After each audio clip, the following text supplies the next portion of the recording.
Every part you lose is a heartbreaker. There's a lot of times you disagree with the concept of a scene, but I think that's the way you're supposed to play it. From a small-town dreamer to a towering Hollywood icon, Charlton Heston's life unfolded like one of the epic tales he brought to the screen.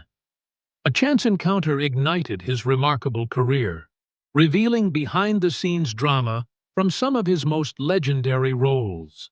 This is something you come to realize painfully over the years. All you can be sure of, the notes you make for yourself after a scene, looking at it the next day.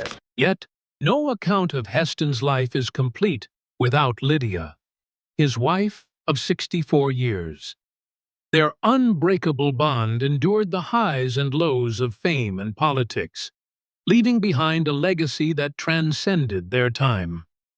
Get ready to explore the golden age of film, the turbulence of political change, and a love story that defied the odds. What surprising talents did Heston have that even his devoted fans may not know? And how did his convictions influence the roles that defined him? Join us as we uncover the tragic death of Charlton Heston and his wife. From small-town boy to Hollywood icon. Charlton Heston, born John Charles Carter in 1923, began his path to fame far from the glitz of Hollywood in the peaceful town of Wilmette, Illinois. As a boy, he didn't seek the spotlight. Instead, he found happiness in nature, especially after his family relocated to the rural, forested region of St. Helens, Michigan. There, in the quiet wilderness, Heston lived a secluded but contented life, often hunting and fishing in the backwoods, a setting that shaped his early years and sense of adventure. At age 10, Heston's world turned upside down when his parents divorced. When Russell Carter died in 1966, Charlton's brother and sister changed their surname from Carter to Heston the following year. Charlton did not. It was thus as Charlton Heston that he appeared in his first film with younger brother Alan Carter, A Small Role, an adaptation of Henrik Ibsen's Peer Gynt in 1941. Later, in high school, he enrolled in New Trier's drama program, playing the lead role in the amateur silent 16mm film adaptation of Peer Gynt by future film activist David Bradley, released in 1941. From the Winnetka Community Theater, or the Winnetka Dramatists Guild, as it was then known, in which he was active, he earned a drama scholarship to Northwestern University. He attended college from 1941 to 1943, and among his acting teachers was Alvina Krauss. Several years later, Heston teamed up with Bradley to produce the first sound version of William Shakespeare's Julius Caesar, in which Heston played Mark Antony. From small-town explorer to Hollywood icon, Charlton Heston's journey took an unexpected turn when he met Lydia Clark. But how did this chance encounter shape his future? Let's find out. A timeless tale of love. Charlton Heston's journey to stardom wasn't just about his acting career. It was also about a love story that would last a lifetime. At Northwestern University, where he studied theater, Heston crossed paths with Lydia Clark, a fellow student who would become the love of his life. But winning Lydia's heart wasn't easy. Heston, confident in his feelings, was sure she was the one he wanted to spend his life with. However, Lydia didn't share his enthusiasm at first. Undeterred, Heston proposed marriage multiple times during their college years, facing rejection each time. As graduation approached, Heston prepared to leave Northwestern after 2 years. In a last-ditch effort, he decided to reach out to Lydia one final time. Expecting another rejection, he was stunned when things took an unexpected turn. Their wedding was a whirlwind affair. With World War II raging, Heston had joined the U.S. Air Force. Seizing the moment before his deployment, the couple tied the knot in a small church in North Carolina in March 1944. This romantic tale of persistence and timing set the stage for a partnership that would endure the pressures of Hollywood and last 64 years until Heston's death in 2008. It's a story that proves sometimes love is worth fighting for, and timing is everything. Heston's determination in pursuing Lydia mirrored the drive he would later show in his acting career. This blend of personal and professional passion would become a hallmark of Heston's life, contributing to his iconic status in Hollywood and beyond, from warfront to spotlight. Charlton Heston's journey to stardom took an unexpected detour through World War II. Just as his love story with Lydia Clark was blossoming, duty called. The newlyweds' honeymoon was cut short when Heston shipped out to serve in the U.S. Air Force. For 2 years, Heston swapped scripts for radio equipment, serving as a radio operator and aerial gunner in the Alaskan Aleutian Islands.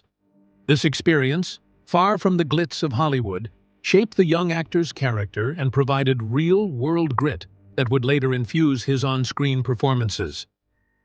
While apart, the couple kept their love alive through daily letters.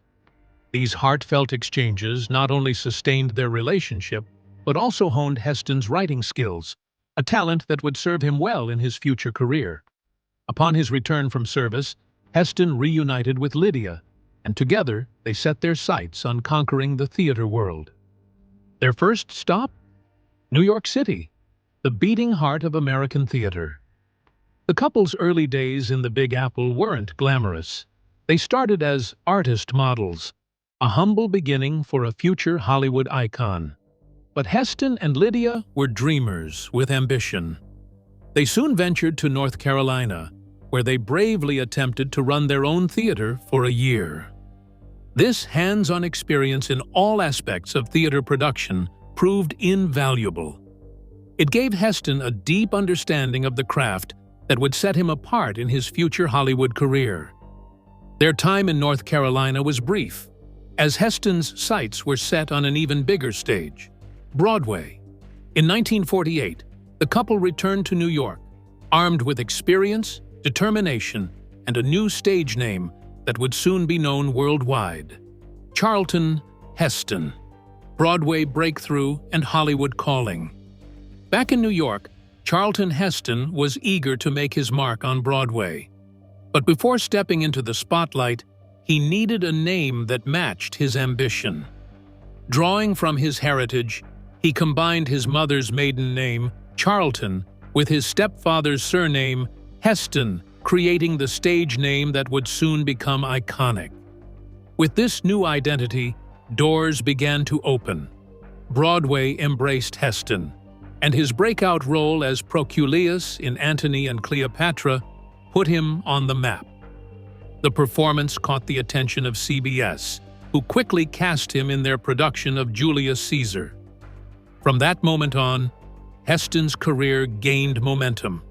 Television roles came flooding in, each one highlighting his commanding screen presence and resonant voice. But it was one particular TV appearance that would change everything. Legendary director Hal Wallace, famed for Casablanca, saw Heston on television and was instantly intrigued. He offered the rising actor a lead role in his upcoming film, Dark City. At a crossroads, Heston wrestled with the decision. His passion lay in theater and television, but the call of the silver screen was undeniable. It was Lydia who helped him weigh the choice, prompting his now famous remark, "Well, maybe just one movie to see what it's like." That one movie would change his life. Although Dark City didn't make a big splash at the box office, critics took notice of Heston's compelling performance. Among those impressed was Cecil B. DeMille, one of Hollywood's most powerful directors. Charlton Heston's transition from Broadway to Hollywood wasn't just a shift in career. It was a bold leap into the unknown, driven by talent, timing, and a willingness to follow opportunity wherever it led. The chance encounter that changed everything. Sometimes, a simple hello can change your life. That's exactly what happened to Charlton Heston at Paramount Pictures. After meeting some friends, Heston was leaving the studio when he spotted the legendary director Cecil B. DeMille standing outside his office. With nothing to lose, Heston flashed a smile and waved. That small gesture caught DeMille's eye and sparked his interest in the young actor. It led to Heston being considered for DeMille's next big project, The Greatest Show on Earth. But landing the role wasn't easy. DeMille's casting process was anything but straightforward. He never gave Heston a clear idea of whether he had a shot at the part. Instead, DeMille simply told Heston about the film, leaving the actor unsure how to respond. After some quick thinking, Heston replied with a casual, "Sounds like it would be a good picture." It was this cool, confident response that sealed the deal. The Greatest Show on Earth became a massive hit. It not only topped the box office, but also snagged the prestigious Academy Award for Best Picture. Heston's performance cemented his place in Hollywood, with DeMille recognizing him as a rising star.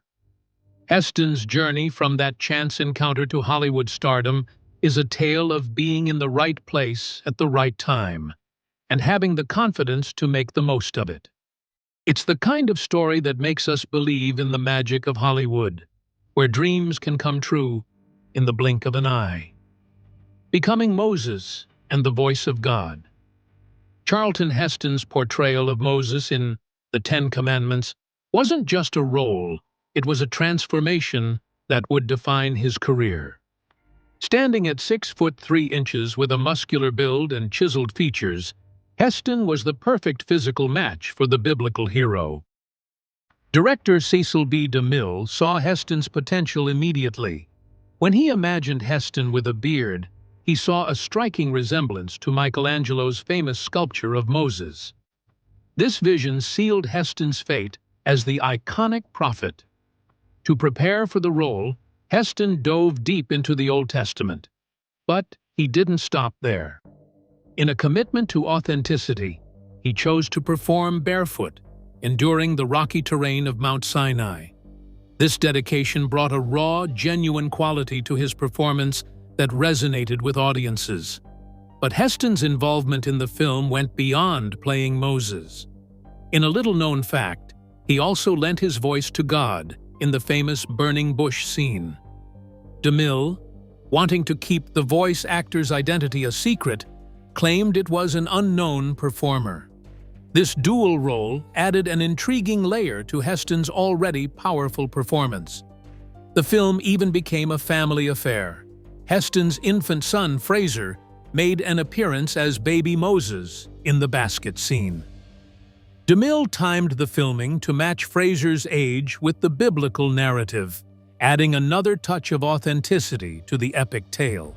The Ten Commandments wasn't just a movie for Heston, it was a career-defining moment that showcased his range as an actor and his commitment to his craft.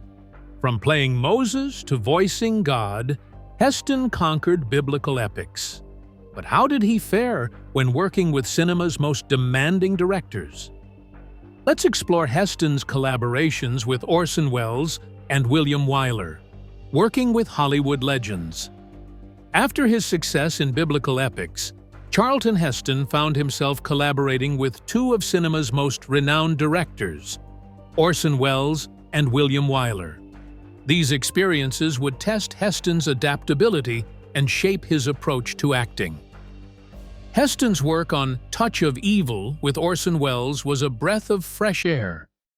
Initially, Welles was only supposed to act in the film, but when Heston agreed to star, believing Welles would direct, the studio changed their plans to accommodate the actor's preference. This decision highlights Heston's growing influence in Hollywood. On set, Heston thrived under Welles's directing style.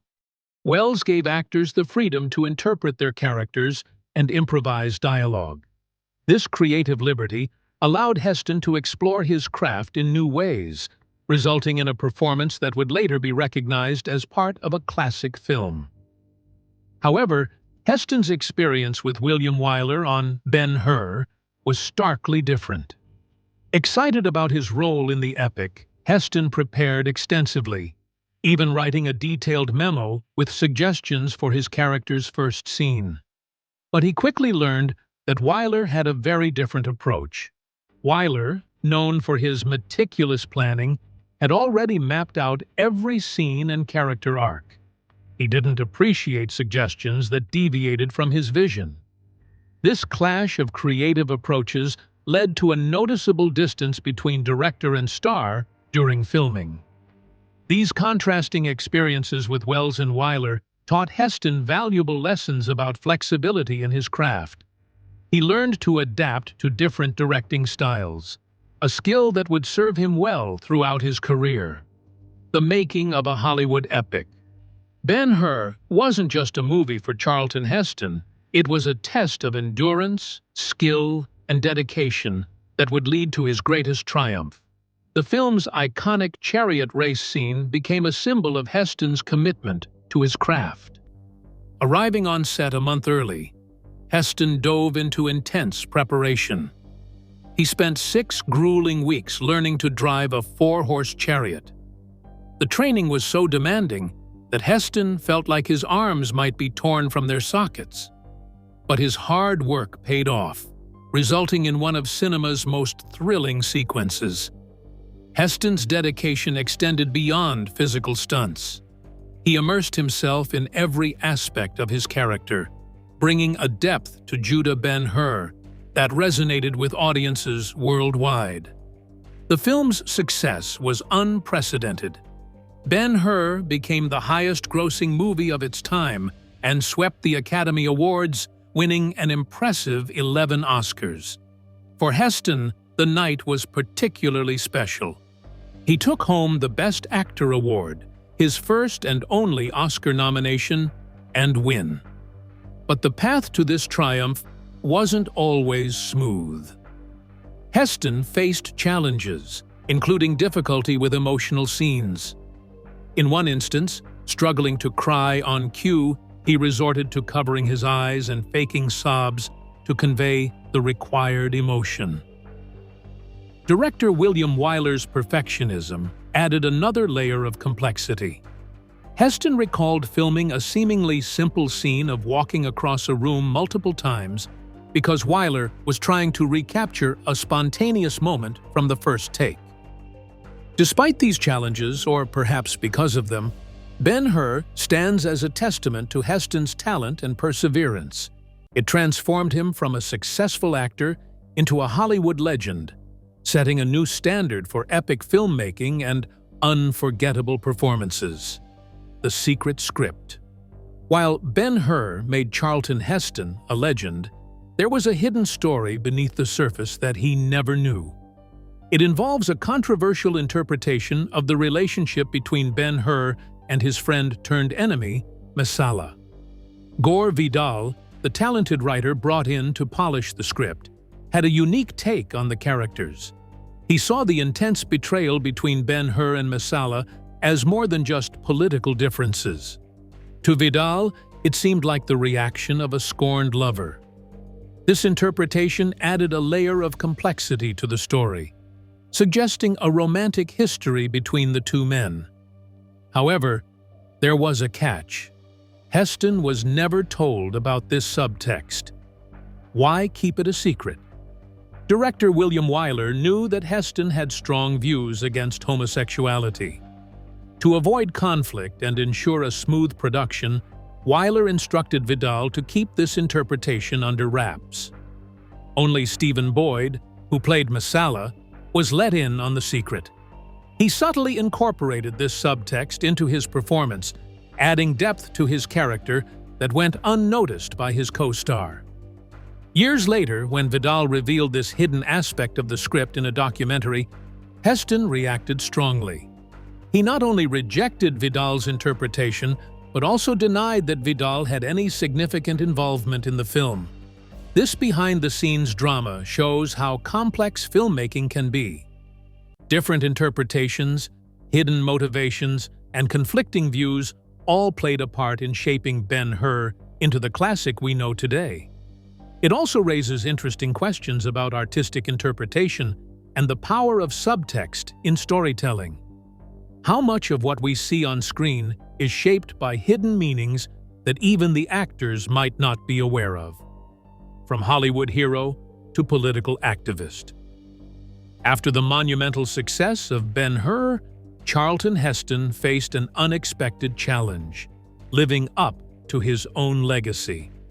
Despite his best efforts, Heston struggled to replicate the triumph of his Oscar-winning performance. He dove into diverse roles, even learning deep-sea diving for The Wreck of the Merry Deer and studying painting and sculpture to portray Michelangelo in The Agony and the Ecstasy.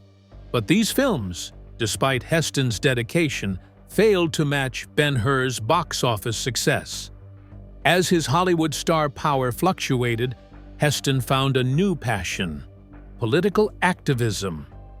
Initially, he aligned himself with the Democratic Party, vocally opposing Senator Joe McCarthy's anti-communist campaign and supporting presidential candidate Adlai Stevenson. But it was the civil rights movement that truly captured Heston's heart. In an era when many Hollywood celebrities remained silent, Heston stood up for what he believed in. He marched alongside Martin Luther King Jr., whom he admiringly called the 20th century Moses of the civil rights movement. Heston's commitment went beyond symbolic gestures. He actively participated in demonstrations and used his celebrity status to advocate for change. His support for President Lyndon B. Johnson played a crucial role in passing the Civil Rights Act of 1964. However, Heston's political journey was far from straightforward. Over time, his views shifted dramatically. By 1987, he had officially registered as a Republican, marking a significant change in his political allegiance. This transformation from Hollywood icon to political activist showcases Heston's complex personality. It demonstrates how his influence extended far beyond the silver screen, impacting real-world issues and policies. Heston's story reminds us that celebrities can use their platform for more than entertainment. It shows how one person's voice, when used boldly, can contribute to significant social and political change. From gun control advocate to NRA president. In a surprising twist, Charlton Heston's political journey took him from supporting gun control to becoming the face of the National Rifle Association. This transformation shocked many who knew him only as Moses or Ben-Hur. Initially, Heston backed the Gun Control Act of 1968, standing with other Hollywood celebrities who favored stricter firearm regulations. But as the years passed, his stance on gun ownership took a dramatic turn. Heston's shift aligned with his move towards more conservative politics. In 1998, he accepted the role of president in the NRA, a position he held for 5 years. This wasn't just a ceremonial title. Heston became a passionate advocate for gun rights, using his celebrity status to amplify the NRA's message. Despite this political involvement, Heston never abandoned his first love, acting.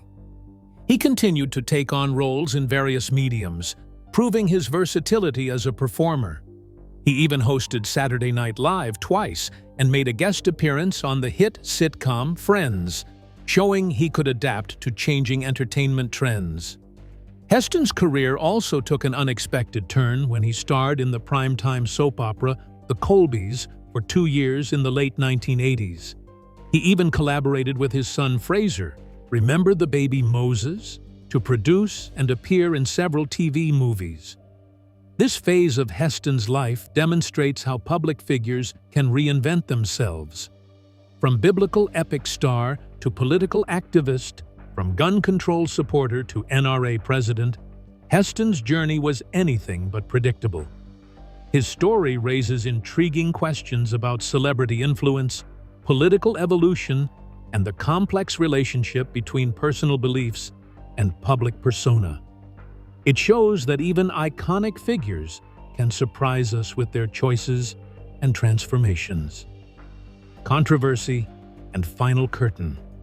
In his later years, Charlton Heston found himself at the center of heated debates, particularly around gun control. His most infamous moment came during an interview with filmmaker Michael Moore for the documentary Bowling for Columbine. When questioned about his stance on gun ownership following school shootings, Heston's response sparked widespread controversy. He suggested that America's ethnic mix or historical factors might be responsible for such incidents. Then, in a dramatic move, he abruptly ended the interview, leaving many questions unanswered. This moment highlighted the complexity of Heston's political views and the passionate debates surrounding gun control in America. It also showed how his role as NRA president had become a defining part of his public image, sometimes overshadowing his acting legacy. But beyond the political arena, Heston was fighting a personal battle. In 2002, he bravely announced to the world that he had been diagnosed with Alzheimer's disease. This revelation shed light on the challenges faced by those living with the condition, bringing increased awareness to an often misunderstood illness. As his health declined, Heston retreated from public life. In his final years, he was confined to bed, unable to move. Yet, he persevered for 6 more years, surrounded by his loving family.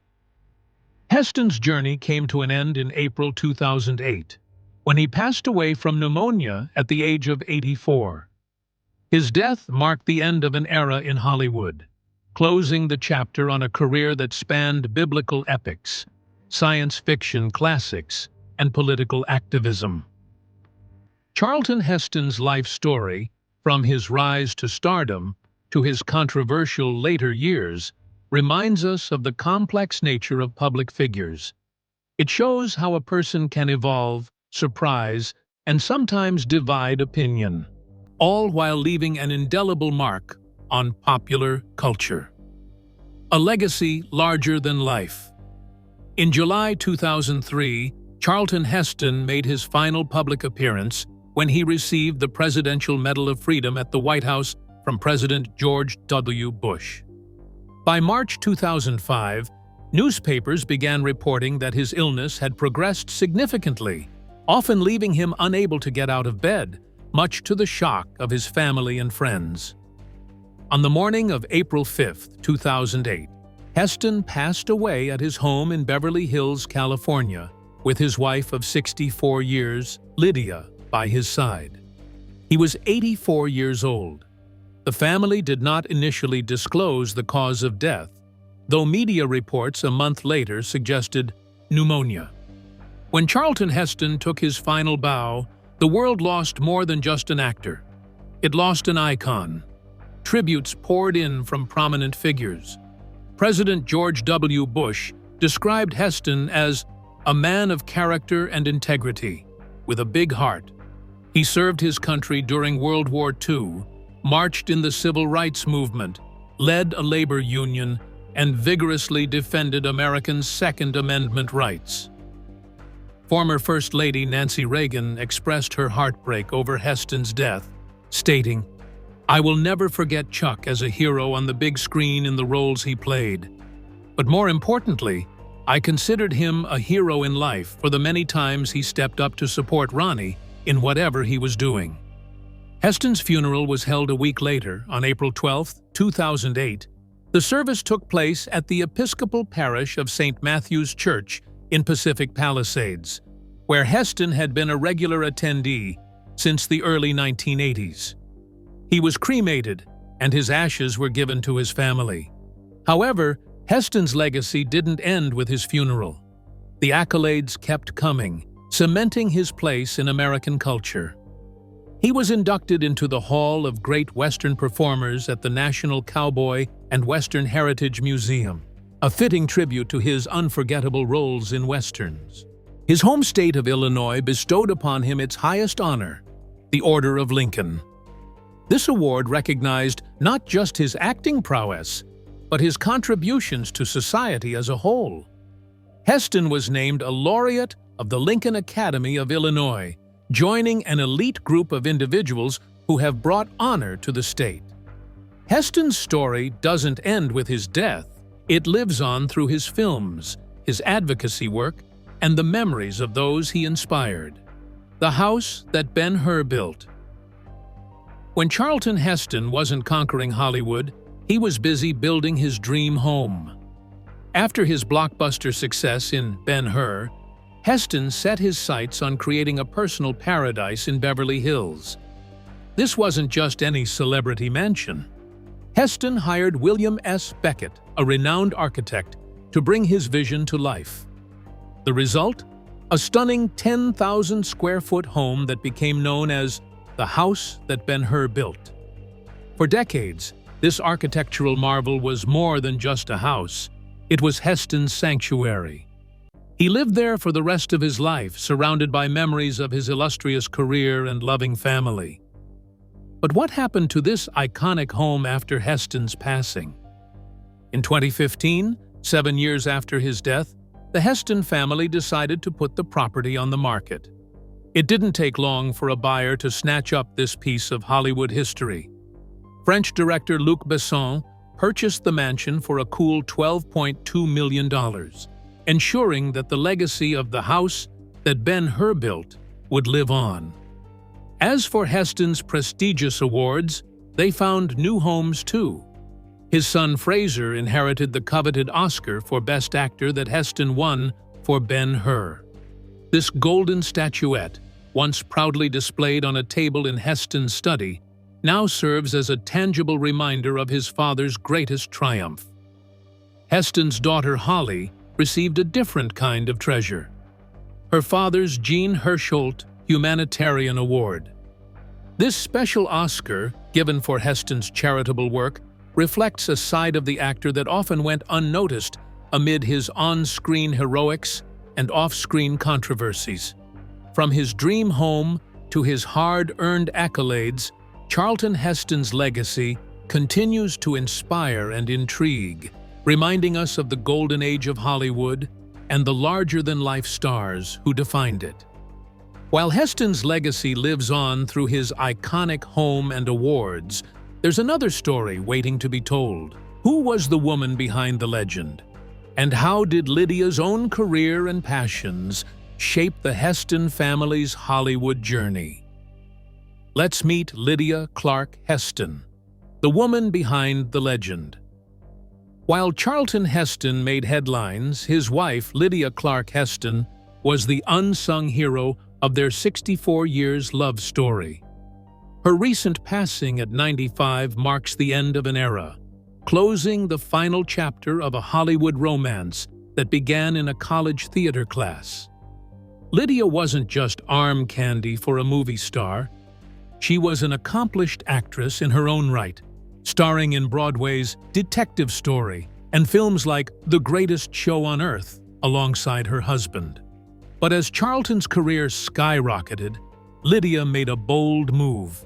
She traded the spotlight for a camera lens, becoming a respected photographer whose work graced galleries worldwide. During his time in Egypt filming The Ten Commandments, Charlton kept a diary filled with drawings and musings to share with Lydia, who was pregnant with their first child. Lydia was more than just Charlton's wife. She was his anchor.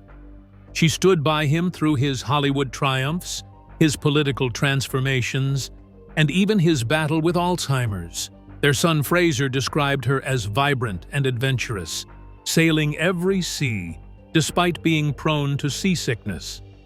But Lydia's story goes beyond her famous marriage. She was a civil rights activist, joining Charlton in the 1963 March on Washington and capturing the moment through her camera lens. She rubbed shoulders with presidents and Hollywood royalty, from JFK to the Reagans. Lydia Clark Heston's life reminds us that behind every great man is a great woman, and sometimes she's got a pretty impressive story of her own. Her passing marks the end of a Hollywood era, but her legacy lives on through her photography, her activism, and the enduring love story she shared with Charlton Heston. Thanks for watching. If you enjoyed this video, please hit the like button and don't forget to subscribe for more interesting content. Check out another interesting video by clicking on the video appearing on your screen right now.